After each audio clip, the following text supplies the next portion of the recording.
नाज़रीन अस्सलाम वालेकुम। आप देख रहे हैं सियासी टीवी। कौमी खुनाई में आप सबका इस्तकबाल है। मैं मोहम्मद सिद्दीक। सबसे पहले सुर्खियों पर एक नज़र डालते हैं।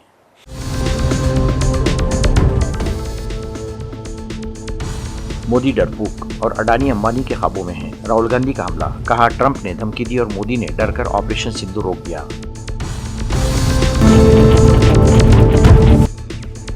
तशद्दुद की कोई भी सरगर्मी बर्दाश्त नहीं की जाएगी, चीफ इलेक्शन कमिश्नर का इंतबा, कहा बिहार में पुरअमन इंतखाबात के लिए तैयारियां मुकम्मल।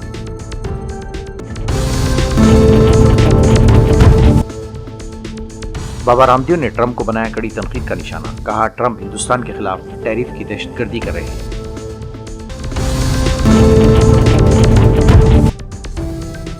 दिल्ली में हवा का महर संगीन, दम घुटने वाली आलूगी के खिलाफ फौरी कार्रवाई का प्रियंका गांधी ने किया मुतालबा। नहीं थी सुर्खियां, अब खबरों की तफसील पेश है। बिहार में असम्बली इंतखाबात 2025 के पहले मरहले के लिए अब चंद ही दिन बाकी रह गए हैं। तमाम सियासी जमातें अपनी इंतखाबी मुहिम को पूरी शिद्दत से आगे बढ़ा रही हैं और सियासी सरगर्मियां उरूज पर हैं। ताहम हफ्ते के रोज़ बेगूसराय में एक अनोखा मंजर देखने को मिला, जब लोकसभा में कायदे हिज़्ब इख्तिलाफ कांग्रेस के रुकने पार्लियामेंट राहुल गांधी खुद तालाब में उतर गए और मुकामी माहीगीरों के साथ मछली पकड़ने के रिवायती अमल में शरीक हो गए। राहुल गांधी को तालाब में हाले जाल फेंकते और मछलियां पकड़ते देखकर मुकामी लोगों में ज़बरदस्त जोश व खरोश पैदा हो गया। लोगों ने कहा कि इन्होंने इससे पहले कभी किसी बड़े रहनुमा को इस तरह मुकामी रिवायत में शरीक होते हुए नहीं देखा। उनके मुताबिक ये मंजर सिर्फ एक अलामती अमल नहीं बल्कि ज़मीन से जुड़े सियासत के पैगाम का मजहर है। बिहार असम्बली इंतखाबात की मुहिम जोरों पर है और कांग्रेस लीडर राहुल गांधी ने हफ्ते को बेगूसराय और खगड़िया में दो बड़े जलसों से खिताब करते हुए वज़ीर-ए-आज़म मोदी और रियासत के एनडीए हुकूमत पर ज़बरदस्त हमला बोला। इन्होंने कहा कि मुल्क में जमहूरियत पर ख़तरा मंडला रहा है और नौजवानों को असल मसाइल से भटकाने की दानिस्ता कोशिश की जा रही है। बेगूसराय में खिताब करते हुए 53 इंच के राहुल गांधी ने कहा, छाती में कुछ नहीं रखा, वो डरपोक हैं। 1971 में जब अमेरिका ने इंदिरा गांधी को धमकी दी थी तो इन्होंने डरने के बजाय जो करना था वो करके दिखाया। लेकिन जब अमेरिकी सदर डोनाल्ड ट्रंप ने नरेंद्र मोदी से कहा कि बंद करो, तो मोदी ऑपरेशन सिंदूर के 2 दिन में इसे रोक दिया।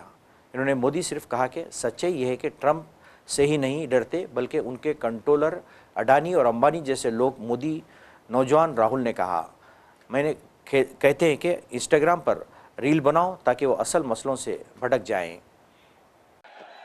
जिनकी छाती इतनी बड़ी नहीं है और डरते नहीं हैं, और ऐसे भी लोग हैं जिनकी 56 इंच की छाती और डरपोक हैं। मैं उदाहरण देता हूं। जब 1971 में लड़ाई हुई, हिंदुस्तान की सेना पाकिस्तान के खिलाफ लड़ रही थी, अमेरिका की नेवी आई, अमेरिका के राष्ट्रपति ने हिंदुस्तान के प्रधानमंत्री को धमकी दी और कहा कि ये सब रोको, बांग्लादेश में जो हो रहा है ये रोको। इंदिरा गांधी जी डरी नहीं। इंदिरा गांधी जी ने साफ कह दिया, देखो तुम्हें जो करना है करो, हमें जो करना है हम करेंगे, और उन्होंने करके दिखा दिया। अभी ऑपरेशन सिंदूर होता है, डोनाल्ड ट्रंप का फोन आता है, नरेंद्र मोदी जो कहते हैं मेरी 56 इंच की छाती है, घबरा जाते हैं, डर जाते हैं। डोनाल्ड ट्रंप कहता है ये देखो सिंदूर बंद करो, और 2 दिन के अंदर नरेंद्र मोदी ने सिंदूर ऑपरेशन बंद कर दिया। तो मैं आपको ये बता क्यों रहा हूं, क्योंकि सच्चाई है कि नरेंद्र मोदी जी सिर्फ अमेरिका के राष्ट्रपति से नहीं डरते हैं। नरेंद्र मोदी जी का कंट्रोलर अदानी और अंबानी जैसे लोगों के हाथ में है। कुछ दिन पहले अमित शाह ने कहा कि बिहार में उद्योग लगाने के लिए जमीन नहीं है। तो मैं उनसे पूछना चाहता हूं, प्रधानमंत्री से पूछना चाहता हूं, बिहार में उद्योग लगाने के लिए जमीन नहीं है, मगर 1 रुपए के लिए आप अदानी को जमीन बिहार की छीन कर दे सकते हो। तो जब अदानी को जरूरत पड़ती है आप जमीन दे देते हो, मगर जब बिहार की प्रगति के लिए जमीन की जरूरत होती है तो आप कहते हो बिहार की प्रगति के लिए जमीन नहीं। बिहार असम्बली इंतखाबात के दरमियान पटना पुलिस ने एक बड़ी कार्रवाई करते हुए साबिक रुकन असम्बली और एनडीए उम्मीदवार अनंत सिंह को मौका दुलार चंद यादव कत्ल केस में गिरफ्तार कर लिया। पटना के एसएसआई की क़यादत में एक खुसूसी टीम हफ्ता यानी 1 नवंबर की रात देर गए कारगिल मार्केट पहुंची और अनंत सिंह को हिरासत में ले लिया। ये कार्रवाई इन रिपोर्ट्स के बाद की गई है कि अनंत सिंह कत्ल केस में मुलजिम के तौर पर नामजद होने के बाद जल्दी पुलिस गिरफ्तार कर सकती है। पटना एसएसपी की टीम ने उनकी रिहाइशगाह पर छापा मारा और बाद में कारगिल मार्केट से उन्हें गिरफ्तार कर लिया। पटना के एसएसपी ने बताया कि अनंत सिंह के 2 हामी रतजीत और मणिकांत ठाकुर को अनंत सिंह के साथ गिरफ्तार किया गया है। एसएसपी ने बताया कि इस वाक़े में दीगर अफराद भी मुलविस हैं। उनकी गिरफ्तारी के लिए छापे मारे जा रहे हैं और जल्द गिरफ्तारी के अमल लाई जाएगी।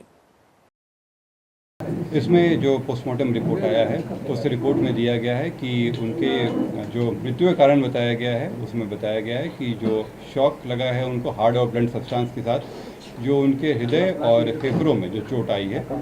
इसके अतिरिक्त उनके पाँव में गोली का भी आया है, जिनको गोली मारी गई है।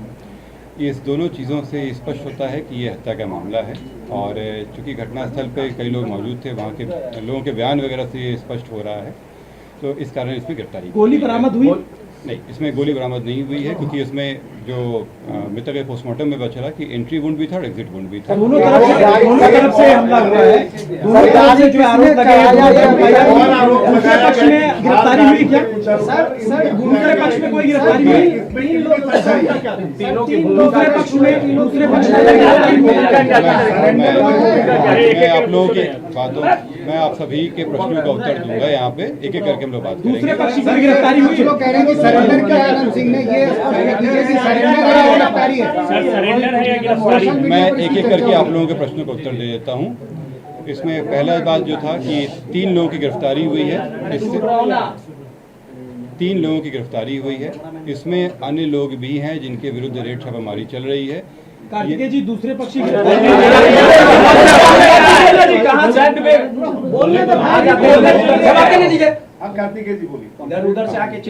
मैं फिर से रिपीट कर दे रहा हूँ। इस मामले में अभी तक 3 गिरफ्तारियां हुई हैं। इसमें अन्य लोग भी हैं जिनकी गिरफ्तारियों के लिए रेड छापामारी चल रही है। जल्द ही उनको भी गिरफ्तार किया जाएगा। इसमें अनुसंधान जो सीआईडी के द्वारा भी शुरू किया गया है, सीआईडी की एक टीम भी बनाई गई है जो इस पूरे मामले पे अनुसंधान साथ में करती रहेगी और हम लोगों को सहयोग भी देगी। जो अग्रतर अनुसंधान में आएगा उससे भी आप लोग अवगत कराया जाएगा। जो आप लोग द्वारा प्रश्न किया गया था कि दूसरे पक्ष पे क्या कार्रवाई हुई, तो आप लोगों को अवगत करा दें कि इसमें इस पूरे घटनाक्रम में कई चीज़ें हुई हैं। पहला कि जो आपस में जो दोनों पक्षों के बीच में मारपीट की घटना हुई थी, पत्थरबाजी हुई थी, उसका कारण दर्ज कराया गया है। पुलिस को जब जानकारी मिली थी कि इस तरह की चीज़ें हो रही हैं, उसका भी केस दर्ज कराया गया। इसके अतिरिक्त जो गाड़ियों का काफिला था उस आदर्श आचार संहिता का उल्लंघन था। Chief election commissioner Gyanesh Kumar ने एक बार फिर दोहराया कि इलेक्शन के दौरान तशद्दुद की कोई गुंजाइश नहीं होगी और तशद्दुद करने वालों के खिलाफ ज़ीरो टॉलरेंस इख्तियार किया जाएगा। उनका कहना था कि बिहार में पुरअमन और शफाफ इंतखाबात के लिए तैयारियां मुकम्मल कर दी गई हैं। ये समय वो भी है जब बिहार में चुनाव चल रहे हैं।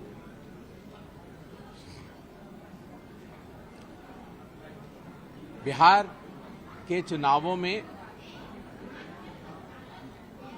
हर राजनीतिक दल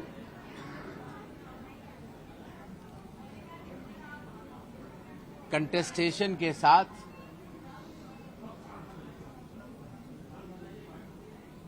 अपने अपने तरीकों से मतदाताओं को उन्हें वोट देने की अपील कर रहे हैं। मैं एक बार स्पष्ट करना चाहता हूं कि चुनाव आयोग के लिए न कोई पक्ष है न कोई विपक्ष है, सब समकक्ष हैं। पहले चरण का चुनाव 6 नवंबर को होगा और दूसरे चरण का मतदान 11 को होगा और काउंटिंग 14 नवंबर को होगी। सबसे पहले मैं सभी बिहार के मतदाताओं से यह आह्वान करना चाहता हूं कि आइए चुनाव के इस पर्व को सभी लोग मिलकर मनाएं और सभी लोग अपने मत का प्रयोग करने जरूर आएं।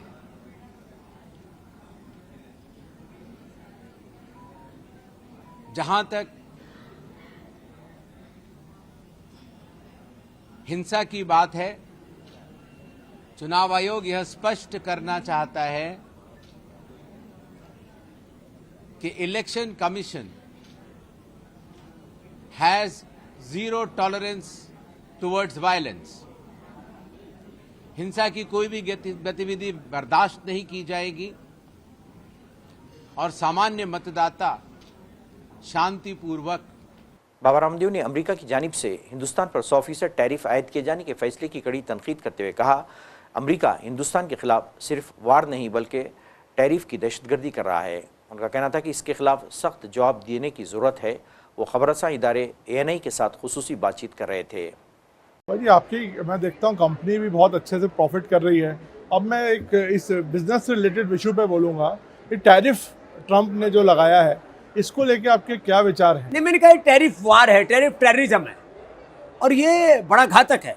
द्वितीय विश्व युद्ध के बाद यदि तृतीय विश्व युद्ध है तो ये आर्थिक युद्ध है और इसमें जो कम से कम जो गरीब देश है, जो विकासशील देश है, उनका ध्यान रखना चाहिए। कुछ ताकतवर लोग इतने साम्राज्यवादी, इतने ज़्यादा विस्तारवादी, इतने ज़्यादा गुरूर में आ गए हैं, वो ठीक नहीं है। सबको एक हद में रहना चाहिए और ये जो सबको उठाने की जो हमारी संस्कृति है कि सर्वे भवन्तु सुखिनः, सब उभरे ना। कुछ चंद मुट्ठी भर लोगों के पास यदि पूरी दुनिया की सत्ता, संपत्ति, ऐश्वर्य और सारी ताकत नियंत्रित हो जाएगी तो पूरी दुनिया में असमानता, फिर अन्याय, शोषण और फिर संघर्ष और फिर खून खराबा, ये तो ठीक नहीं होगा। तो स्वदेशी क्या इसका आंसर है? स्वदेशी, स्वावलंबन, आत्मनिर्भरता का और अंतिम व्यक्ति के उदय का एक बहुत ही ऊंचा दर्शन है और महर्षि दयानंद से लेकर के स्वामी विवेकानंद से लेकर के जितने भी हमारे महापुरुष हैं, उन सब ने एक ही कहा, अपने स्वयं से, अपनी निजता से जुड़ो, अपने आसपास की प्रकृति, पर्यावरण से लेकर के सब लोगों को ऊपर उठाओ। यही स्वदेशी का मूल दर्शन है। दिल्ली में जैसे जैसे सर्दी बढ़ती जा रही है, फिजाई आलूदगी भी संगीन शक्ल इख्तियार करती जा रही है। दिल्ली की फिजाओं में गहरी धुंध है और दिल्ली के लोगों ने दम घुटने की शिकायत दर्ज करवाई। लोगों का कहना है कि बुजुर्ग शहरी और बच्चों के सांस की बीमारी में मुब्तला होने के खतरात बढ़ गए हैं। महकमे मौसमियात ने भी एतराफ़ किया कि दिल्ली में आलूदगी ख़तरनाक शक्ल इख्तियार कर गई है और हवा का मेयार निहायत ख़राब ज़ुमरे में चल रहा है। दिवाली के बाद से तो बहुत ही मुश्किल हो गया है ब्रीद करना भी है। मुझे तो अस्थमा भी है, मुझे और मेरी मदर दोनों को। तो सुबह उठ के या फिर अभी लेट नाइट, अभी आप देखो हम राष्ट्रपति भवन के सामने खड़े हैं, धुंध हो गई है इतनी ज्यादा because of the pollution and it's very difficult to breathe. तो I think government is already doing a lot to stop this, but कुछ और भी करना पड़ेगा, सम स्ट्रिक्ट एक्शन, जिसकी वजह से थिंग्स गेट बेटर। पिछले 2-3 दिनों से आप देख ही रहे हैं, दिवाली के बाद से पोल्यूशन और ज्यादा बढ़ गया है और यहाँ पैदल चलने में आंख में जलन सी हो रही है। इंडिया गेट के सामने अभी देख रहे हैं आप, इंडिया गेट भी दिखाई नहीं दे रहा सही से, बिल्कुल ही नहीं दिखाई दे रहा है। आप जैसा कि आपके सामने दिख रहा है, नहीं दिख रहा है वो इंडिया गेट। और सरकार इस पर जरा सा भी ध्यान नहीं दे रही है। देना चाहिए सरकार को इस पर ध्यान। हम उम्मीद करते हैं कि सरकार इस पर ध्यान देगी। और बाइक चालकों को भी बाइक चलाने में दिक्कत हो रहा है, सही से सामने दिखाई नहीं दे रहा है लोगों को कि मतलब इतना पोल्यूशन बढ़ता ही जा रहा है। अदर स्टेट के मुकाबले अपने दिल्ली में कुछ ज्यादा ही पोल्यूशन हो जाता है हर साल दिवाली के मुकाबले। कांग्रेस जनरल सेक्रेटरी प्रियंका गांधी ने आज दिल्ली में शदीद फिजाई आलूदगी पर गहरी तशवीश का इजहार किया। नीस, मरकज और रियासती हुकूमत पर जोर दिया कि फौरी तौर पर मरबूत कार्रवाई करें। इतवार के रोज़ सोशल मीडिया प्लेटफॉर्म एक्स पर एक पोस्ट में प्रियंका ने कौमी दारुलहुकूमत के इलाके में दम घुटने और फिजाई आलूदगी के पेश नज़र फौरी मुदाखलत और तखफीफ की अपील की। उन्होंने कहा कि ये बच्चों, बुजुर्ग शहरियों और सांस की बीमारी में मुब्तला मरीजों को मुतासिर करता है। इन्होंने सूरत-ए-हाल से निमटने पर जोर देते हुए कहा, इस पर शहर पर आलूदगी की एक मोटी चादर है, अब वक्त आ गया है कि हम सब मिलकर इसके बारे में कुछ करें। इन्होंने हुकूमतों से फौरी तौर पर कार्रवाई करने की अपील की और अपनी पार्टी की हिमायत की पेशकश करते हुए कहा कि मरकज़ी और रियासती हुकूमतों को फौरी तौर पर कार्रवाई करने की ज़रूरत है। इस खौफनाक सूरत-ए-हाल को कम करने के लिए वो जो भी इक़दाम करेंगे, हम उनकी हिमायत और ताउन करेंगे। 60 साल के हो गए। उनकी 60वीं सालगिरह के मौके पर मुंबई में उनकी रिहाइशगाह मन्नत पर उनके मद्दाहों का हुजूम जमा हो गया था। शाहरुख की एक झलक देखने के लिए सैकड़ों मद्दा गुज़िश्ता शब उनकी रिहाइशगाह के बाहर खड़े रहे। मद्दाओं ने कहा कि वो मुख्तलिफ शहरों से महज शाहरुख खान का बर्थडे मनाने के लिए यहाँ जमा हुए हैं। हम लोग सब दुबई से आए हैं। We are SRK universe UAE team and we came all the way from Dubai for the love we have for our king and we want to wish a happy birthday to you, happy birthday to you, happy birthday dear king Khan, happy birthday to you.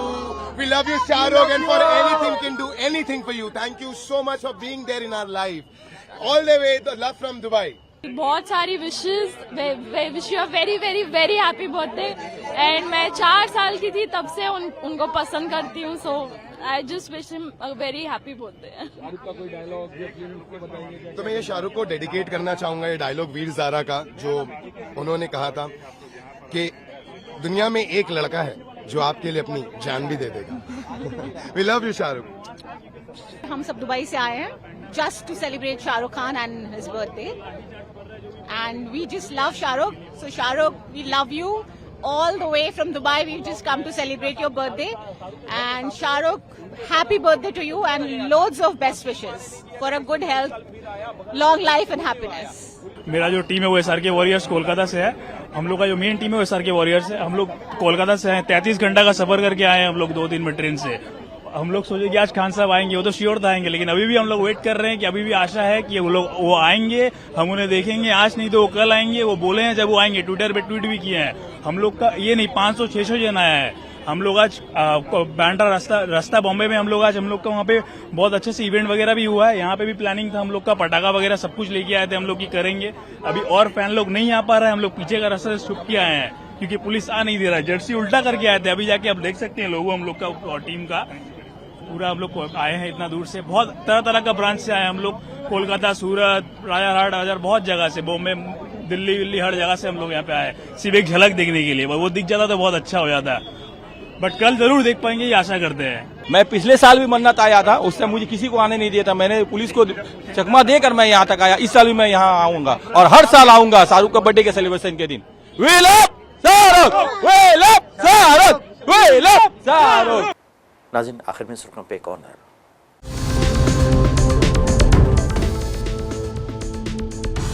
Modi डरपोक और अडानी अंबानी के ख्वाबों में हैं। राहुल गांधी का हमला, कहा Trump ने धमकी दी और मोदी ने डरकर ऑपरेशन सिंधु रोक दिया।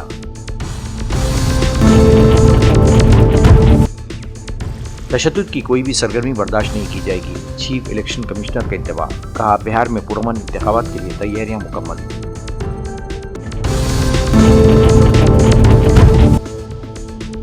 बाबा रामदेव ने ट्रंप को बनाया कड़ी तनकीद का निशाना, कहा ट्रंप हिंदुस्तान के खिलाफ टैरिफ की दहशतगर्दी कर रहे हैं।